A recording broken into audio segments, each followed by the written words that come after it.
How to fix Gcash is temporarily unavailable. If you're getting this error, then the first thing you want to do is check if Gcash is down. To do that, you want to look at Gcash Facebook or Twitter announcements. Here, Gcash will post when they're having a system maintenance, unexpected downtime, or network upgrades. Now, if Gcash is down, you simply want to wait for some time. If not, then the next thing you want to do is force close the app and reopen it. For that, launch open your settings, tap on apps, now select Gcash, now tap on force stop, then tap on OK. Once that is done, launch open Gcash and check if your problem is fixed.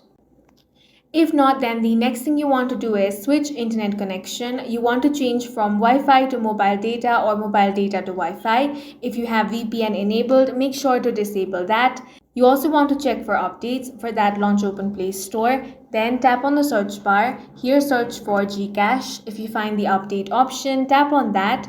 If not, then you want to reinstall the application. For that, tap on uninstall. Then you want to reinstall the application again. If it still doesn't work, you want to contact the customer support of Gcash, and that's it for this video. If you found it useful, make sure to hit the like button and subscribe for more videos like this.